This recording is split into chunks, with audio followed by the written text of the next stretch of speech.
কোটালীপাড়ায় প্রধানমন্ত্রীকে হত্যার ষড়যন্ত্র ও রাষ্ট্রদ্রোহ মামলায় 14 জঙ্গির মৃত্যুদণ্ড, ফায়ারিং স্কোয়াডে কার্যকরের আদেশ। ভুটানের প্রধানমন্ত্রী লোটে শেরিং ঢাকায়, ট্রানজিট শক্তিশালী করতে চায় নেপাল, চালু হচ্ছে বিবিআইএন। করোনায় 9 মাসে সর্বোচ্চ আক্রান্ত 3,500, 18 জনের মৃত্যু, দৈনিক সংক্রমণ 13% ছড়ালো।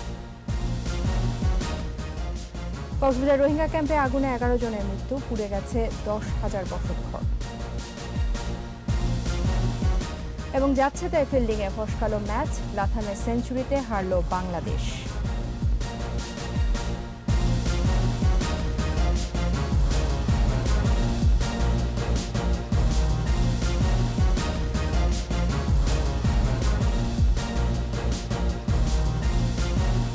শুনছিলেন ফার্স্ট সিকিউরিটি ইসলামী ব্যাংকিং সংবাদ শিরোনাম। আমন্ত্রণ জানাচ্ছি সন্ধ্যা 7টার 21 সংবাদে। আপনাদের সাথে আছেন তাজনুর বাজারি। 21 টেলিভিশনের সংবাদ একই সাথে সরাসরি দেখতে পাবেন আমাদের ফেসবুক পেজ www.facebook.com/2124 অনলাইনে। সংবাদে আরও থাকছে: সর্বশক্তি দিয়ে মাঠে মমতা, অন্তর্কোন্দলে বিজেপি, আচানক বামদের পালে মৃদু হাওয়া।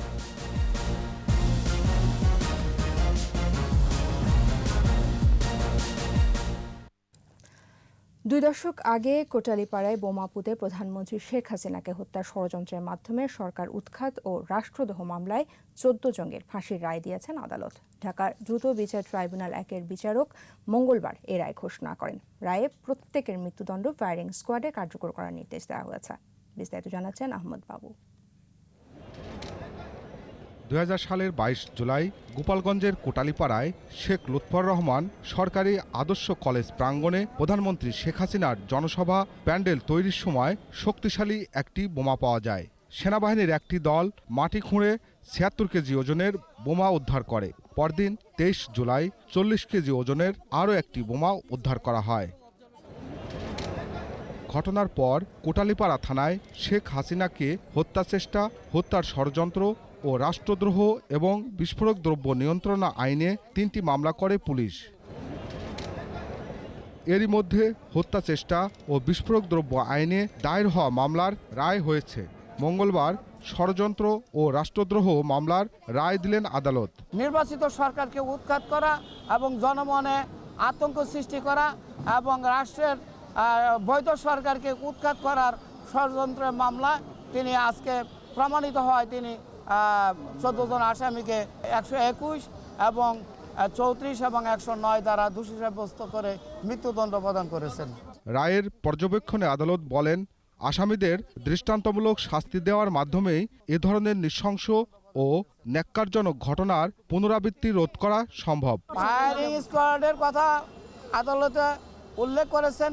তিনি তার সাথে আরও উল্লেখ করেছেন বাংলাদেশের বিধি মোতাবেক, প্রচলিত বিধি মোতাবেক, মহামান্য হাইকোর্টের এবং মহামান্য সুপ্রিম কোর্টের নির্দেশ মোতাবেক ফাঁসিতে ঝুলিয়ে রায় কার্যকর করার জন্য তিনি নির্দেশ দেন। মৃত্যুদণ্ডপ্রাপ্ত 14 আসামির সবাই নিষিদ্ধ ঘোষিত জঙ্গি সংগঠন হরকাতুল জিহাদ আল ইসলামীর সদস্য।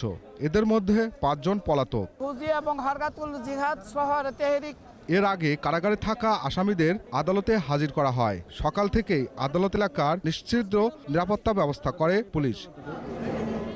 আহমদ বাবু, 21 টেলিভিশন, ঢাকা।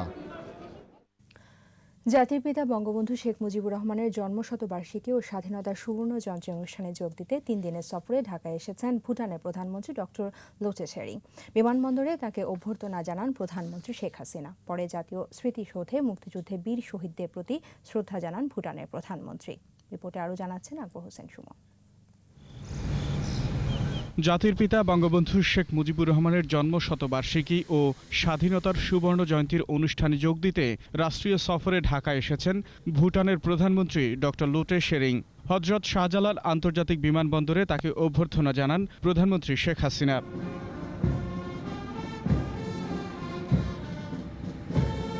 বাংলাদেশ সশস্ত্র বাহিনী রাষ্ট্রীয় আনুষ্ঠানিকতায় 21 বার তোপধ্বনির মাধ্যমে স্বাগত জানায় ভুটানের প্রধানমন্ত্রীকে।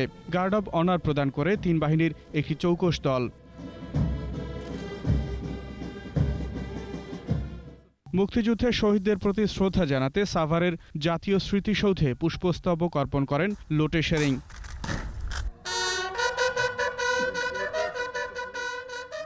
সেখানে কিছুক্ষণ নীরবে দাঁড়িয়ে থাকেন তিনি।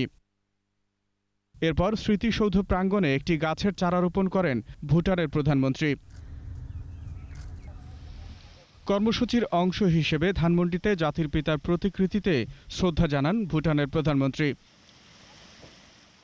পরিদর্শন করেন বঙ্গবন্ধু স্মৃতি জাদুঘর।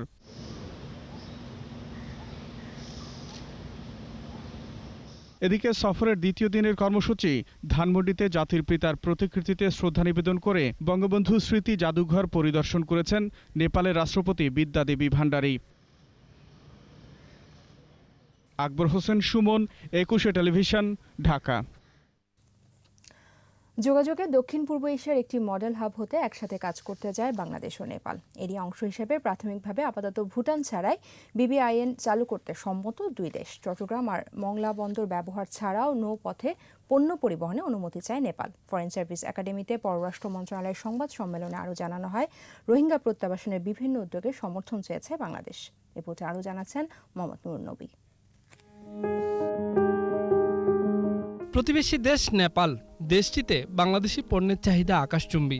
বাণিজ্যের সম্ভাবনা বড় বাধা হলেও সরাসরি কোনো সীমান্ত নেই দেশটির সাথে।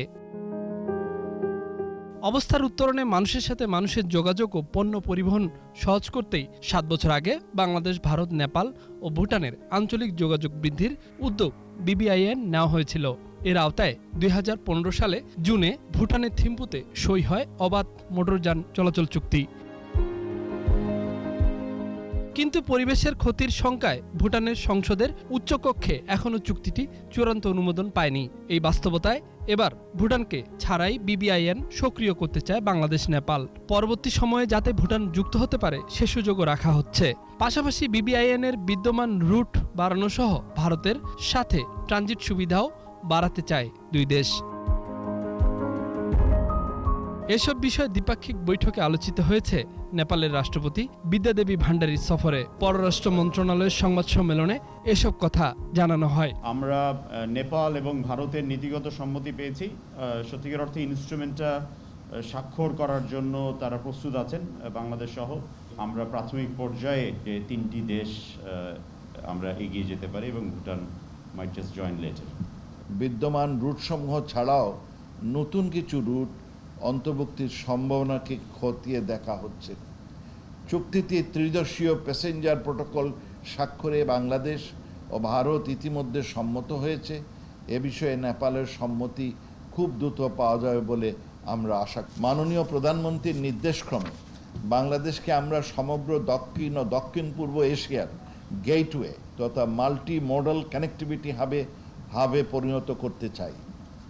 এজন্য ঘনিষ্ঠ প্রতিবেশী নেপালের সাথে বাংলাদেশের আন্তঃসীমান্ত পরিবহন সংযোগ অবারিত ও সুগম করার নানাবিধ উদ্যোগ চলমান রয়েছে। সমুদ্র বন্দর, বিশেষ করে চট্টগ্রাম ও মংলা বন্দরকে ব্যবহারের সুযোগ এবং সৈয়দপুর বিমানবন্দর ব্যবহারের সুযোগ চায় নেপাল। ফ্লাইট সংখ্যা বাড়ানো এবং বাড়তি হিসেবে নৌপথ ব্যবহারের প্রস্তাব করেছে নেপাল। সমুদ্র বন্দর সমূহ ব্যবহারে আগ্রহী। এক্ষেত্রে মডালিটিজ নির্ধারণের কাজ এগিয়ে নিতে সম্মত হয়েছে দুই দেশ। বাংলাদেশের সৈয়দপুর এয়ারপোর্ট এবং নেপালের বিরাটগড় বদ্রপুরের মধ্যে সরাসরি বিমান সংযোগ স্থাপনেরও নেপাল আগ্রহী। বছরের বেশিরভাগ সময় জলমগ্ন থাকা নেপাল জলবিদ্যুৎ উৎপাদনে এগিয়ে। দেশটি তাই বাংলাদেশকে আহ্বান করছে জলবিদ্যুৎ আমদানির। ভবিষ্যতে বিদ্যুৎ বিনিময়ের এই সহযোগিতা অব্যাহত রাখতে রাজি হয়েছে দুই দেশ। সো উই হোপ দ্যাট আমরা তাদের থেকে আমাদের প্রয়োজনের সময় বিদ্যুৎ আনবো, আর তাদের প্রয়োজনের সময় আমরা তাদের বিদ্যুৎ দিতে পারব। শীতকালে তাদের বিদ্যুতের যথেষ্ট বেশি প্রয়োজন হয়। অগ্রাধিকারমূলক বাণিজ্য চুক্তি চূড়ান্ত করা ছাড়াও নেপালের রাষ্ট্রপতির সফরে 4টি সমঝোতা স্মারক স্বাক্ষরিত হয়েছে। এনারাও কানেক্টিভিটি বাড়ানোর জন্য বলেছেন এবং আমরা সেই জন্যেই এই যে প্যাসেজ রেলওয়ের জন্য তারা আমাদের অনুরোধ করেছে। মোহাম্মদ নুরুন নবী, 21 টেলিভিশন, ঢাকা। 9 মাস পর কোভিড-19 একদিনে শনাক্তের সংখ্যা 3,554 জন। দৈনিক সংক্রমণ বেড়ে 13.69%। একদিনে মৃত 18 জনের 17 জনই হাসপাতালে মারা গেছেন। দেশে বর্তমানে করোনা আক্রান্ত 42,509 জন। আরও জানাচ্ছেন স্মৃতি মণ্ডল। প্রতিদিনই করোনা সংক্রমণের গতি ঊর্ধ্বমুখী, ভাঙছে পুরনো রেকর্ড। স্বাস্থ্য অধিদপ্তরের তথ্য অনুযায়ী 24 ঘন্টায় 219টি ল্যাবে 25,954 জনের নমুনা পরীক্ষায় শনাক্ত 3,554। শনাক্তের সংখ্যা বেড়ে 5,77,241। নতুন 1,835 জন সহ সুস্থ হয়েছে 5,25,994। একদিনে মৃত 18 জনের 17 জনই হাসপাতালে মারা গেছেন। মোট মৃত্যু 8,738।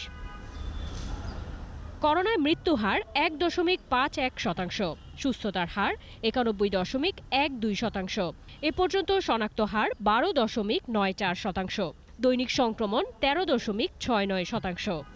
করোনায় পুরুষ মৃত্যু হার 75.61% এবং নারী 24.39%। ষাটোর্ধ্ব মানুষ সবচেয়ে বেশি মৃত্যু ঝুঁকিতে। এ পর্যন্ত মারা গেছেন 4,885। 51 থেকে 60 বছরের মধ্যে মৃত্যু হয়েছে 2,162 জনের। সবচেয়ে কম 0 থেকে 10 বছরের মধ্যে মৃত্যু 37 জন। দেশে এ পর্যন্ত করোনা পরীক্ষা হয়েছে 44,60,184। স্মৃতিমণ্ডল, একুশে টেলিভিশন, ঢাকা। কক্সবাজারের উখিয়ার বালুখালীতে রোহিঙ্গা ক্যাম্পে আগুনে 2 শিশুসহ মারা গেছেন 11 জন, পুড়ে গেছে 10,000-এরও বেশি বসতবাড়ি। আগুনের ঘটনায় কক্সবাজার শরণার্থী ত্রাণ ও প্রত্যাবাসন কমিশনারকে প্রধান করে তদন্ত কমিটি গঠন করা হয়েছে। কক্সবাজার প্রতিনিধি আব্দুল আইজের রিপোর্ট জানাচ্ছেন মতনা জামান। কক্সবাজারের উখিয়ার বালুখালীতে রোহিঙ্গা ক্যাম্পে ভয়াবহ আগুন, পুড়ে গেছে 10,000-এরও বেশি বসতবাড়ি। বাড়িঘর পুড়ে যাওয়ায় গৃহহারা হয়েছে 40,000 রোহিঙ্গা। আর কিছু না ভাই, পানি হয় না, পাইক করা হয়ে গিয়ে মানে আর হানার ব্যবস্থা নাই, এখন থামবো নাই। কর বিজ্ঞানে ভরে গিয়ে ফেটে ভরে গিয়ে গ্যাস উড়ি গিয়ে ফাড়ি গিয়ে ডাং করি ওই নাইব দিয়া না তো দিল মসজিদ এরে আইয়ে তো বুঝছে দোয়ান ফুরি গিয়ে। আগুনে দগ্ধ হয়ে 2 শিশুসহ এ পর্যন্ত 11 জন রোহিঙ্গা মারা গেছে বলে জানিয়েছেন ফায়ার সার্ভিসের কর্মকর্তা। অগ্নিকাণ্ডের ফলে দৌড়দৌড়ি ও হুড়োহুড়িতে পড়ে হাজারো রোহিঙ্গা আহত হয়েছে। বিভিন্ন স্থলে দেখতে পাই 7 জন লোককে আমরা মৃত অবস্থায় দেখতে পাই। তাদের মধ্যে মূলত 3 জন পুরুষ, বয়স্ক পুরুষ, 2 জন শিশু এবং 2 জন মহিলা ছিল। অগ্নিকাণ্ডের ঘটনায় দুর্যোগ ও ত্রাণ মন্ত্রণালয় থেকে কক্সবাজার শরণার্থী ত্রাণ ও প্রত্যাবাসন কমিশনারকে প্রধান করে 7 সদস্যের তদন্ত কমিটি গঠন করা হয়েছে। ঘটনাস্থল পরিদর্শন শেষে চট্টগ্রাম রেঞ্জের ডিআইসি এ তথ্য জানান। এই ব্যাপারে হয়তো একটা তদন্ত কমিটি গঠন করা হয়েছে, তদন্ত কমিটি তদন্ত করবে, এরপরে তারা বুঝতে পারবে যে অ্যাকচুয়ালি আগুনটা কোথা থেকে সূত্রপাত হয়েছে। এদিকে আগুনের ঘটনায় হাজার হাজার রোহিঙ্গা কক্সবাজার টেকনাফ মহাসড়ক, আশপাশের বিভিন্ন শিক্ষা প্রতিষ্ঠান ও গ্রামবাসীর বসতভিটায় আশ্রয় নিয়েছে। রত্না জামান, একুশে টেলিভিশন। সংবাদে এ পর্যায়ে নিচ্ছি প্রিমিয়ার ব্যাংক লিমিটেড বিরতি। নো মাস্ক নো সার্ভিস বিধি মেনে চলুন, সুস্থ থাকুন। ফিরে এসে যা থাকছে। সাল্লায় সাম্প্রদায়িক হামলার ঘটনার প্রধান আসামি স্বাধীন সহ 30 জন রিমান্ডে। চৈত্রের তাপদাহে ওষ্ঠাগত প্রাণ, মার্চের শেষ দিকে কালবৈশাখী ঝড়ের পূর্বাভাস। আবার আমন্ত্রণ, আপনারা দেখছেন সন্ধ্যা 7টার একুশে সংবাদ। সুনামগঞ্জের সাল্লায় সংখ্যালঘুদের বাড়িঘরে হামলা, ভাঙচুর ও লুটপাটের ঘটনায় পৃথক 2টি মামলায় প্রধান আসামি স্বাধীনকে 5 দিন ও 29 আসামিকে 2 দিন করে রিমান্ড মঞ্জুর করেছে আদালত। দুপুরে গ্রেফতার প্রধান আসামি স্বাধীন সহ 33 জনকে জেল হাজত থেকে আদালতে নিয়ে আসা হয়। প্রধান আসামি শহীদুল ইসলাম স্বাধীনকে 10 দিনের ও 29 জনের 5 দিন করে রিমান্ড আবেদন জানান সাল্লা থানার এসআই ও মামলার তদন্তকারী কর্মকর্তা আবুল বাশার। শুনানি শেষে প্রধান আসামিকে 5 দিন ও 29 আসামির 2 দিন করে রিমান্ড মঞ্জুর করেন আদালত। এদিকে ভোরে আজগাঁও এলাকায় অভিযান চালিয়ে আরও 2 জনকে গ্রেফতার করা হয়েছে। এ পর্যন্ত মামলার প্রধান আসামি শহীদুল ইসলাম ওরফে স্বাধীন মেম্বার সহ 35 জনকে গ্রেফতার করা হলো।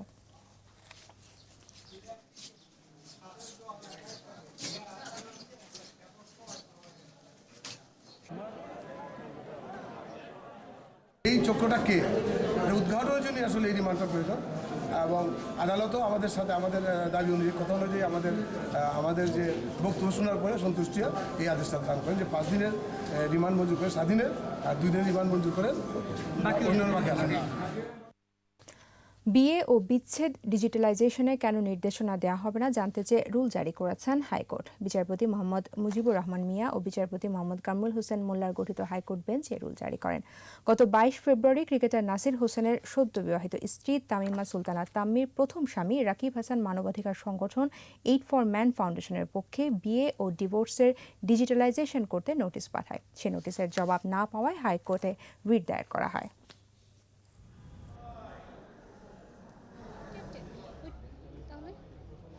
প্রথম মামলাটা বিবিআই হবে না, একটি সেন্ট্রাল ওয়েবসাইট তৈরি করতে এবং এই পুরো ম্যারেজ এবং ডিভোর্স রেজিস্ট্রেশন কার্যক্রমটাকে ডিজিটালাইজ করতে নির্দেশনা কেন দেওয়া হবে না, এই মর্মে আজকে রুল প্রদান করেন।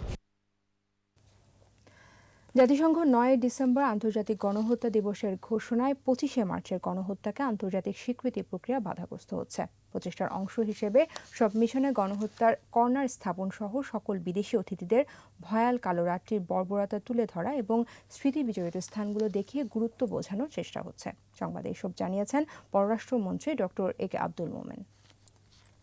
গণহত্যা ইস্যুটা খুব কন্ট্রোভার্সিয়াল, কারণ যখনই গণহত্যা আসে অন্য একটি দেশ সেটা অবজেকশন করে। 9 ডিসেম্বর যেদিন জেনোসাইড কনভেনশন যেদিন অ্যাডপ্ট হয়, সেই দিনটাকে তারা আন্তর্জাতিক গণহত্যা দিবস হিসাবে ঘোষণা দিয়েছে। এর প্রেক্ষিতে আমাদের একটু অসুবিধা হলো যে আমাদের 25 মার্চটা করে ঢুকাতে পারলাম না। এই অবস্থায় আপনার ইউএন আবার গ্রহণ করবে বলে সন্দেহ আছে যে বিভিন্ন দেশের সরকার প্রধান রাষ্ট্রপ্রধান আসলে আমরা আমাদের এই গণহত্যা কর্নারে নিয়ে যাব। We are with it. আমরা এই ইস্যু নিয়ে যথেষ্ট আপনার কি আছি, সজাগ আছি। ভারতের সাথে সম্পর্ক আরও উন্নত করতে হলে অমীমাংসিত সমস্যা ও সীমান্তে হত্যা বন্ধ করতে হবে বলে মন্তব্য করলেন বিএনপি মহাসচিব মির্জা ফখরুল ইসলাম আলমগীর। ভারতের প্রধানমন্ত্রীর আসন্ন বাংলাদেশ সফরে সব সমস্যার সমাধান হবে বলে আশা প্রকাশ করেন বিএনপির মহাসচিব। ভারতের সঙ্গে সম্পর্ক আরও উন্নত করতে হলে বাংলাদেশের সঙ্গে ভারতের যে অভিন্ন সম্পর্ক নদীগুলো রয়েছে তার হিস্সা মীমাংসা হওয়া উচিত। এত বন্ধুত্ব বাংলাদেশের সঙ্গে সরকার বলেন, এইটুকু সমাধান করতে পারেন না। পানির কোনো রকমের সমস্যার সমাধান, তিস্তা নদীর চুক্তি হচ্ছে না, আপনার ফেনীর নদী একতরফাভাবে নিয়ে গেছে পানি, সেতুও তৈরি হচ্ছে কানেক্টিভিটিতে, অথচ আমাদের মৌলিক সমস্যাগুলোর কোনো সমাধান হচ্ছে না। সারা দেশের উপর দিয়ে বইছে তাপপ্রবাহ। চৈত্রের তাপদাহে ওষ্ঠাগত প্রাণ। মার্চের শেষ দিকে কালবৈশাখী ঝড়ের পূর্বাভাস দিল এপ্রিলের মাঝামাঝি থেকে কয়েক দফা তাপপ্রবাহ বইবে বলেই জানাচ্ছে আবহাওয়া অফিস। মাহমুদ হাসানের রিপোর্ট। চৈত্রের শুরুতেই তাপদাহ, দিনের শুরুতেই রোদের প্রখরতা। প্রখর রোদ হাঁপিয়ে তুলেছে রাজধানীবাসীকে। করোনা সংক্রমণের মাঝেও এই গরমে তৃষ্ণা মেটাতে সাধারণ মানুষ বেছে নিচ্ছে আখের রস, শরবত। পানির পিপাসা মিটালাম, গরম খুব গরমে পিপাসাটা মিটাইলাম। উৎপাদিত জিনিস খাই না বেশি, তারপরও কম খাই, মানে পিপাসা মিটাইলাম আর কি। আবহাওয়া অধিদপ্তর বলছে তাপমাত্রা এখনো সহনীয়, তবে দু একদিনে গরম কমার কোনো সম্ভাবনা নেই। সারা মাস ব্যাপী না, রোজার মাসে ধরেন কোনো সময় মানে 4-5টা ইভেন্টে এরকম গরম থাকবে। এপ্রিলের 10 থেকে 12 তারিখের পর থেকে বাড়তে থাকবে। কালবৈশাখী ঝড় হওয়ার পূর্বে গরম হবে, আবার যে অঞ্চলে ঝড়টা হবে সেখানে ঝড়ের পরে কিছুটা মানে টেম্পারেচার কমে যাবে। এই মাসেরই শেষ দিকে কালবৈশাখীরও পূর্বাভাস দিচ্ছে আবহাওয়া অধিদপ্তর। 28শে মার্চের পরের দিকে বাংলাদেশের আকাশে মেঘের ঘনঘটা বৃদ্ধি পাবে এবং তখন কোনো সময় আপনার কালবৈশাখী ঝড় হবে। দেশের বিভিন্ন স্থানে তাপমাত্রা 35 থেকে 38 ডিগ্রি সেলসিয়াসের মধ্যে ওঠানামা করছে। মাহমুদ হাসান, 21 টেলিভিশন, ঢাকা। শিল্পোন্নত দেশগুলোর কারণে জলবায়ু পরিবর্তনের বিরূপ প্রভাব বাংলাদেশ ভোগ করছে বলেছেন প্রতিরক্ষা মন্ত্রণালয়ের সিনিয়র সচিব ডক্টর মোহাম্মদ আবু হেনা মুস্তফা কামাল। আবহাওয়া অধিদপ্তর বিশ্ব আবহাওয়া দিবস উদযাপন অনুষ্ঠানে তিনি বলেন, আবহাওয়া যেভাবে পরিবর্তন হচ্ছে তাতে আগামী দিন হবে আরও ভয়ঙ্কর। প্রকৃতির প্রতি বিরূপ আচরণ থেকে বিরত থাকতে শিল্পোন্নত দেশগুলোর প্রতি আহ্বান জানান তিনি। বিশ্ব আবহাওয়া সংস্থার 191টি সদস্য দেশ ও স্বায়ত্তশাসিত অঞ্চলে প্রতি বছরের মতো এবছর বাংলাদেশ দিবসটি পালন করছে।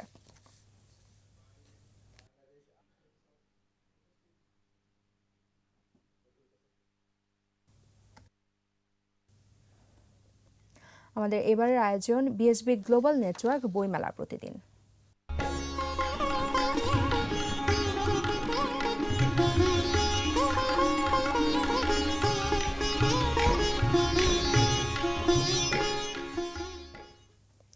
এই মুহূর্তে অমর একুশে গ্রন্থমেলায় আছেন আমাদের সহকর্মী মফিউর রহমান, সরাসরি যুক্ত হচ্ছি তার সাথে।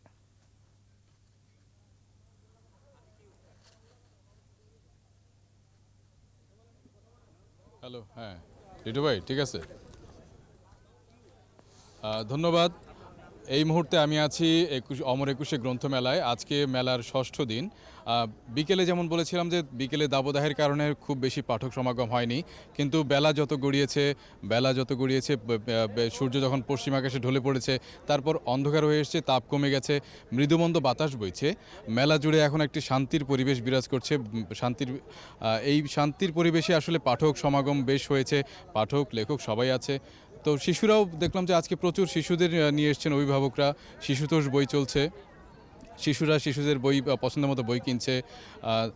আর এই মেলায় যথারীতি যেগুলো থাকে, যে গ্রন্থ, প্রবন্ধ রয়েছে, উপন্যাস রয়েছে, কবিতা রয়েছে, সবই আছে। তো আমরা আজকে আমাদের সাথে একজন লেখককে পেয়েছি। লেখক উনি হচ্ছেন মুক্তিযুদ্ধ বিষয়ক বই বেশি লিখে থাকেন। আমরা আজকে পেয়েছি আসাদুজ্জামান সাহেবকে, লেখক আসাদুজ্জামান। আমি এখন তার সাথে কথা বলবো।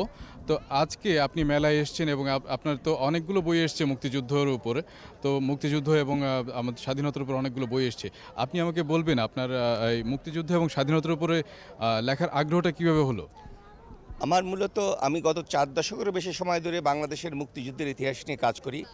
75-এর পর থেকে বিশেষ করে বঙ্গবন্ধু যখন নিহত হলেন, মূলত তখন থেকেই আমার মনে জাগলো যে আমাদের বঙ্গবন্ধুকে নিহত হয়ে যাওয়ার পরে আমাদের ভেতরে একটু চেতনা এরকম কাজ করলো যে আমাদের ইতিহাসটা মুছে ফেলার একটা চেষ্টা হয়তো শুরু হতে পারে বা হতে যাচ্ছে। তখন আমরা কেউ অনেকেই তরুণ সাংবাদিক ছিলাম। তখন আমরা সম্মিলিতভাবে একাধিক মিটিং, বৈঠক, সিটিংয়ে আমরা চিন্তা করেছিলাম যে মুক্তিযুদ্ধের প্রকৃত ইতিহাস সেটা আমাদের লিখে রাখার দায় আমাদের উপরে বর্তায়। তো তরুণ প্রজন্ম, আমি আপনার কাছে জানতে চাইছি, তরুণ প্রজন্ম আসলে মুক্তিযুদ্ধের ইতিহাস, সঠিক ইতিহাস কতটুকু জানতে পারছে? মুক্তিযুদ্ধের ইতিহাস মূলত এখন ভালোভাবেই সেটা প্রচার হচ্ছে। মাঝখানে আমরা 21-22 বছর আমরা অনেক পিছিয়ে গিয়েছিলাম। আমরা মনে করি মুক্তিযুদ্ধের চেতনা এবং আদর্শের সরকার যদি ক্ষমতায় টিকে থাকে, নিশ্চয়ই আমরা এদিকে আরও অগ্রগামী হব এবং মুক্তিযুদ্ধর যে চেতনা, বঙ্গবন্ধুর যে অবদান, মুক্তিযোদ্ধাদের যে কীর্তি, নিশ্চয়ই নতুন প্রজন্ম এবং বাচ্চাদের মধ্যে সেটা প্রতিফলন ঘটবে এবং সেটার জন্য আমরা সবাই কাজ করে যাচ্ছি। এ বিষয়ে আমার বই আছে 50-এর উপরে। আগামী থেকে আমার এবার বেরিয়েছে মুক্তিযুদ্ধ সমগ্র, 71-এর গণহত্যা, নারী নির্যাতন, এবং এছাড়া আছে বৌদ্ধভূমি ও গণকবর। এছাড়াও আছে আপনার স্বাধীনতা সংগ্রামের পটভূমি, খুবই উল্লেখযোগ্য একটি বই, এবং আমি এ বিষয়ে আমার আরও 4-5টি বই আসছে।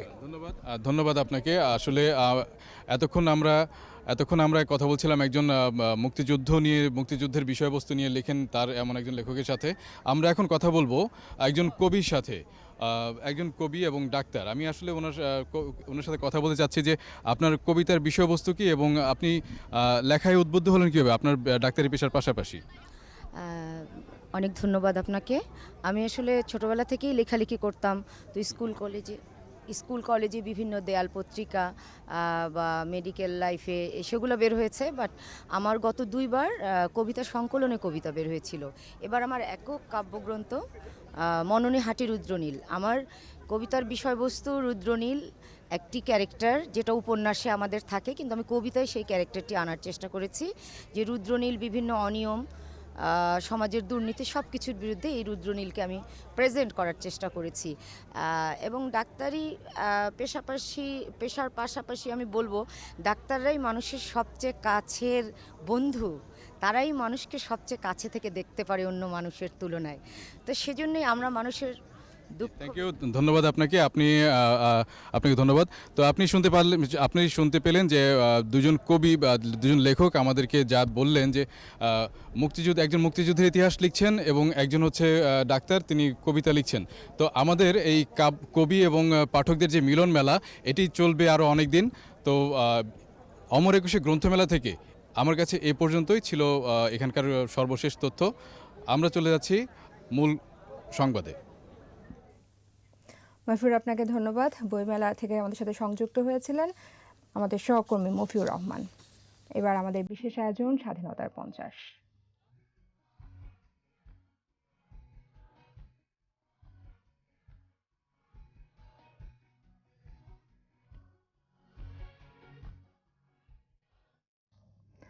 স্বাধীনতার 50 বছরে বারবার বাধা আসলেও জাতির পিতার রাষ্ট্র দর্শন ও উন্নয়ন দর্শনে এগিয়ে চলেছে বাংলাদেশ। বঙ্গবন্ধু কন্যার নেতৃত্বে মুক্তিযুদ্ধের সপক্ষে সরকারের দৃষ্টি অসাম্প্রদায়িক উন্নত সমৃদ্ধ বাংলাদেশ। জাতির পিতার উন্নয়ন দর্শনের পথে হেঁটেই বাংলাদেশ এখন উন্নয়নশীল দেশের পথে। অর্থনীতিবিদ ডক্টর আতিউর রহমান বলছেন, উন্নয়ন প্রবৃদ্ধির উৎসগুলো ধরে রাখতে পারলে বাংলাদেশে উন্নয়ন আরও ত্বরান্বিত হবে। প্রণব চক্রবর্তীর রিপোর্ট। যুদ্ধ বিধ্বস্ত সদ্য স্বাধীন একটি দেশ, সব হারা দুঃখী মানুষকে নিয়ে শুরু করলেন দেশ পুনর্গঠনের কাজ। ছুটে বেড়ান বাংলার পথে প্রান্তরে। একেবারেই অল্প সময়ের মধ্যেই জাতিকে একটি শাসনতন্ত্র দেন। সংবিধানে বৈষম্যহীন সমাজ, অসাম্প্রদায়িক গণতান্ত্রিক রাষ্ট্র ব্যবস্থার প্রতিচ্ছবি। ধ্বংসপ্রাপ্ত অবকাঠামো পুনর্নির্মাণ, কৃষি উন্নয়নের পাশাপাশি শিল্পে নজর দিলেন বঙ্গবন্ধু। গুরুত্ব দিলেন সমবায় ব্যবস্থার উপর। ফসল উৎপাদন তোমাদের করতে হবে। জাতির পিতা দ্রুত শিল্পায়ন এবং গরিব ও মধ্যবিত্তের জীবনমান উন্নয়নের বৃহৎ রাষ্ট্রায়ত্ত খাত সৃষ্টি করেছিলেন। তিনি শুরুতে জন্ম নিয়ন্ত্রণ, খাদ্য উৎপাদন এবং প্রাথমিক শিক্ষার উপরে যে জোরটা দিয়েছিলেন, সেটার উপর ভিত্তি করে বাংলাদেশ পরবর্তীকালে অনেক দূরে এগিয়ে গেছে। কৃষির উন্নয়ন ঘটেছে, শিল্পের উন্নয়ন ঘটেছে এবং এই নেতৃত্বকে আরো পোক্ত করেছেন বঙ্গবন্ধু কন্যা। কিন্তু 75-এ বাংলার বুকে আবারও নেমে এলো কালো ছায়া। জাতির পিতাকে সপরিবারে হত্যা করে পরাজিত শক্তি। বারবার গণতন্ত্রের ওপর আঘাত। উন্নয়ন বঞ্চিত বাংলাদেশ যেন তলাবিহীন ঝুড়ি। তবে দেরিতে হলেও আলো এসেছে। জাতির পিতার রাষ্ট্র দর্শন, উন্নয়ন দর্শনের পথেই হাঁটছেন তারই কন্যা শেখ হাসিনা। শুরু হলো নবযাত্রা। উন্নয়নের মহাসড়কে যাত্রাপথে জিডিপি প্রবৃদ্ধি 8 ছাড়িয়েছিল। তবে করোনা সামাল দিয়ে এখন দাঁড়িয়েছে 5.24। রিজার্ভ প্রায় $4 বিলিয়ন ছাড়িয়েছে। মাথাপিছু আয় $2064। উন্নয়নের গতিধারা অব্যাহত রাখতে প্রবৃদ্ধির সকল উৎসের দিকে নজর দেওয়ার পরামর্শ এই অর্থনীতিবিদের। আমাদের যে প্রবৃদ্ধির যে উৎসগুলো, এগুলোর দিকে খেয়াল রাখতে হবে। আমরা যেমন কৃষি আমাদের বড় উৎস, সেখানে কিন্তু আমরা নজর রাখছি। আমাদের শিল্পে নারীর অংশগ্রহণ এবং শিক্ষায় নারীর অংশগ্রহণ বড় ফ্যাক্টর হিসেবে কাজ করছে, সেটা যেন বজায় থাকে। স্বাধীনতার সুবর্ণ জয়ন্তী উদযাপন করছে বাংলাদেশ। 50 বছরের বাংলাদেশ এখন উন্নয়নের রোল মডেল। দ্রুতই বাংলাদেশ হবে জাতির পিতার স্বপ্নের অসাম্প্রদায়িক, বৈষম্যহীন, উন্নত সমৃদ্ধ দেশ।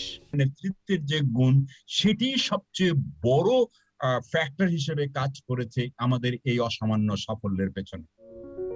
প্রণব চক্রবর্তী, 21 টেলিভিশন, ঢাকা। সংবাদে আবারও নিচ্ছি প্রিমিয়ার ব্যাংক লিমিটেড বিরতি। নো মাস্ক নো সার্ভিস বিধি মেনে চলুন, সুস্থ থাকুন। ফিরে এসে থাকছে। পুরোপুরি অটোমেটেড হবে পুঁজিবাজার, বাজেটে নীতি সহায়তা দেওয়ার ঘোষণা অর্থমন্ত্রীর। আপনারা দেখছেন সন্ধ্যা 7:21 সংবাদ। নারায়ণগঞ্জের সোনারগাঁও থেকে অস্ত্র ও ফেন্সিডিল সহ গ্রেফতার কালাপাহাড়িয়া পুলিশ ক্যাম্পের উপপরিদর্শক ও তার 2 সহযোগীকে 4 দিনের রিমান্ড দিয়েছেন আদালত। দুপুরে সিনিয়র জুডিশিয়াল ম্যাজিস্ট্রেট মিল্টন হোসেনের আদালতে তাদের হাজির করে অস্ত্র ও মাদক মামলায় 7 দিন করে রিমান্ড আবেদন করে পুলিশ। শুনানি শেষে 4 দিন করে রিমান্ড মঞ্জুর করেন আদালত। সোমবার ঢাকা চট্টগ্রাম মহাসড়কে মেঘনা টোল প্লাজা এলাকা থেকে 25 রাউন্ড গুলিসহ 2টি পিস্তল ও 240 বোতল ফেন্সিডিল সহ এসআই কায়কোবাদ পাঠান ও তার 2 সহযোগী মাদক কারবারিকে গ্রেফতার করে র্যাব। পরে র্যাব বাদী হয়ে তাদের বিরুদ্ধে সোনারগাঁও থানায় অস্ত্র ও মাদক আইনে পৃথক 2টি মামলা দায়ের করে। এবার ব্যবসা বাণিজ্যের খবর।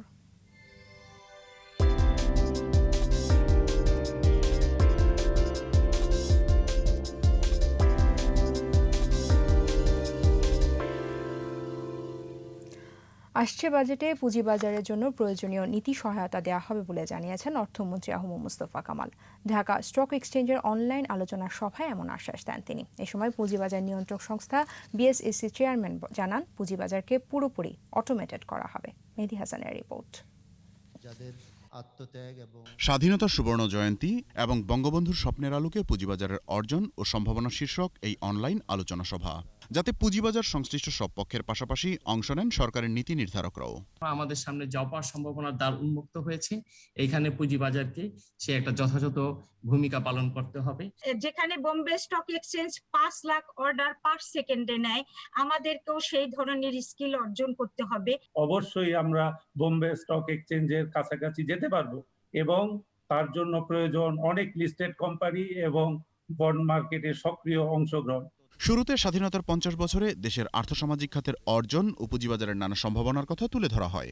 এ সময় বিএসইসি চেয়ারম্যান জানান, স্টক এক্সচেঞ্জকে সম্পূর্ণ অটোমেটেড করতে বিশ্বব্যাংকের সাথে আলোচনা চূড়ান্ত পর্যায়ে, যা বাস্তবায়িত হলে নতুন উচ্চতায় পৌঁছাবে দেশের পুঁজিবাজার। ওয়ার্ল্ড ব্যাংক কিন্তু আমাদের এই আইটি ইনফ্রাস্ট্রাকচার করে দেওয়ার ব্যাপারে, একটি বড় ধরনের গ্র্যান্ট দেওয়ার ব্যাপারে আমাদের সাথে এগ্রি করেছে। আশা করি আমরা এই সুখবরটি খুব শিগগিরই পাবো এবং কয়েক মাসের মধ্যেই আমরা এটা নিয়ে কাজ শুরু করতে পারবো। অর্থমন্ত্রী বলেন, পুঁজিবাজারকে সরকার নানাভাবে সহযোগিতা দিয়ে যাচ্ছে। এ সময় নতুন বাজেটের জন্য একটি সময় উপযোগী প্রস্তাবনাও চান তিনি। কিছুদিন পর আমাদের বাজেট দেশের বিনিয়োগকারীদের জন্য ভালো হবে এবং যারা এই বাজারের সাথে সম্পৃক্ত থাকবেন সবারই উপকারে আসবে। এই ধরনের কোনো পলিসি আমাদের কাছে থাকে, এই ধরনের প্রোগ্রাম যদি আমাদের কাছে থাকে, তাহলে সেই কাজটি আপনারা অবশ্যই করবেন এবং আমাকে আমাদের মন্ত্রণালয়ে আমরা চিঠি দিয়ে জানাতে পারেন। পুঁজিবাজারের আস্থা সংকট এখনও বড় সমস্যা উল্লেখ করে তালিকাভুক্ত কোম্পানিগুলোকে লভ্যাংশ হিসেবে স্টক ডিভিডেন্ড দেওয়ার প্রবণতা এড়িয়ে চলার পরামর্শ দেন অর্থমন্ত্রী। এই পুঁজিবাজারকে জনবান্ধব হিসেবে আমরা নিয়ে আসবো। মেহেদী হাসান, একুশে টেলিভিশন, ঢাকা। এর সাথে শেষ করব সন্ধ্যা 7টার একুশে সংবাদ। যাবার আগে ফার্স্ট সিকিউরিটি ইসলামী ব্যাংক লিমিটেড সংবাদ শিরোনামগুলো জানাবো আরও একবার। কোটালীপাড়ায় প্রধানমন্ত্রীকে হত্যার ষড়যন্ত্র, রাষ্ট্রদ্রোহ মামলায় 14 জঙ্গির মৃত্যুদণ্ড, ফায়ারিং স্কোয়াডে কার্যকরের আদেশ। ভুটানের প্রধানমন্ত্রী লোটে শেরিং ঢাকায়, ট্রানজিট শক্তিশালী করতে চায় নেপাল, চালু হচ্ছে বিবিআইএন। করোনায় 9 মাসে সর্বোচ্চ আক্রান্ত 3500, 18 জনের মৃত্যু, দৈনিক সংক্রমণ 13% ছাড়ালো। কক্সবাজারে রোহিঙ্গা ক্যাম্পে আগুনে 11 জনের মৃত্যু, পুড়ে গেছে 10,000 বসতঘর। যাচ্ছে তাই ফিল্ডিংয়ে ফসকালো ম্যাচ, লাথামের সেঞ্চুরিতে হারল বাংলাদেশ।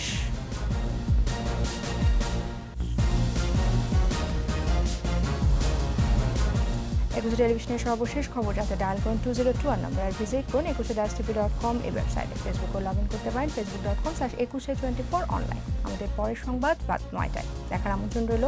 স্বাস্থ্যবিধি মেনে চলুন, সুস্থ থাকুন। সবাইকে ধন্যবাদ।